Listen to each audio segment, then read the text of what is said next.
Let's talk about glossophobia, the fear of speaking in public. I still remember my very first live show on television. I was so nervous that I made the biggest goof up of my life. I gave the wrong information on air. My hands became sweaty and my producer speaking into my earpiece only made me more anxious. After that show, after that mistake, I genuinely thought my career was over. I told myself, Tanu, pack your bags and go home. They're going to fire you for this. My confidence came crashing down and I felt completely hopeless. But you know what? My boss said something to me that I still remember to this day. She said, people, Tanu, have very short memories. They are not as judgmental of us as we think they are. They don't scrutinize us the way we scrutinize ourselves.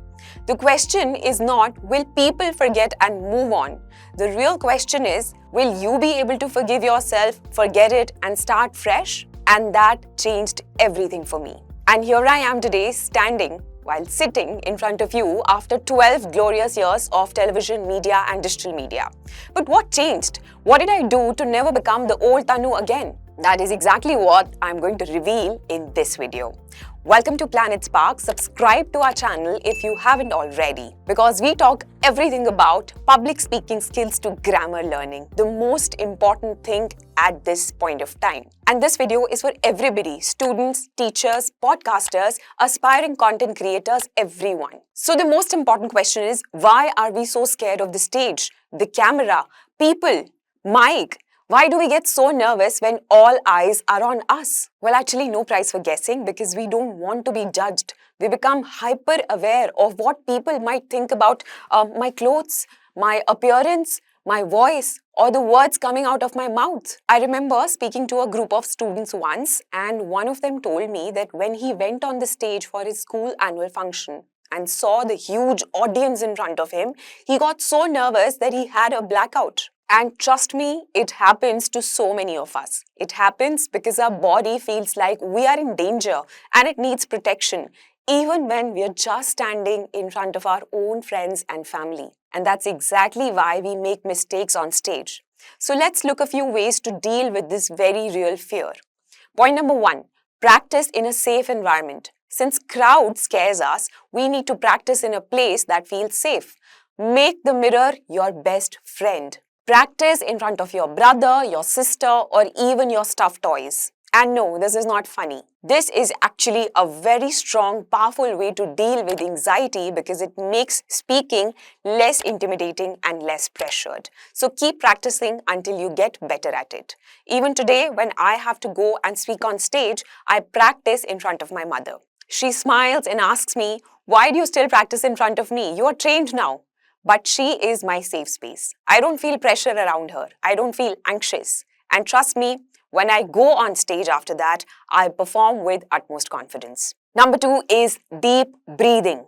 You may remember the guest we had on our podcast, Sangeeta Dasgupta ji, who is a life coach and a very wonderful human being. She specifically spoke about the box breathing technique, and it's something I personally practice before going on stage, before interviews, or any time I feel anxious. And you can try that too. Because I truly believe this, whatever challenge you're facing in life, the first thing you need to take control of is your breath. Now, this is a box breathing, also called 4 rule. Inhale for 4 seconds, hold for 4 seconds, exhale for 4 seconds, hold again for 4 seconds. This technique helps your body feel safe. It calms your nerves, and no matter your age, your background, it can help everybody. Number 3 is prepare and practice. This next tip is the most important one. If you're not doing this, none of the other tips are going to be helpful for you. So the most important thing is that you must prepare, you must practice. If it matters to you, you have to practice. If it's a school speech, an interview, a presentation, practice it several times. There is no shortcut for it. You should know where the pauses go, where to look at people and smile, which words need emphasis, which part needs your voice to rise and soften. You should know it all. This kind of repeated, intentional practice builds confidence. And then, even if something unexpected happens, like a technical glitch, you are ready. I'll give you an example. Have you ever seen models walking on the ramp fall and then get back up with grace, confidence, and continue as if nothing happened? They recover beautifully. You know why? Because of backstage practice. They have walked the ramp many times before the actual show. They know the stage, they know their outfits, they know their heels, they know their possible challenges, they know their posture so well. And that preparation gives them confidence to stay composed even when things go as planned. So number 4 is focus on the audience, not yourself. I think I've mentioned this before. Always remember this rule of thumb. The focus is always the people, not you. And this mindset shift changes everything. When we think more about how we can help people instead of how we look, our anxiety naturally reduces. So ask yourself, what will people take away from what I'm saying? How will this help them? What value am I giving them through this conversation or speech? Even in interviews, instead of only talking about your skills, your degrees, explain how you will use what you've been learning to contribute to the organization. That's when people begin to take genuine interest in you. This brings me to point number 5, visualize yourself winning. This is one tip I can talk about endlessly. Visualize yourself succeeding. If you have a speech to deliver before going to bed, picture yourself on the stage. See yourself speaking confidently. See the audience listening to you. See them enjoying what you are saying. See yourself finishing without fear or hesitation. If you have an interview which is very important for you, do the same. See yourself getting that job. See yourself receiving the salary you asked for. This mental rehearsal trains your brain for success.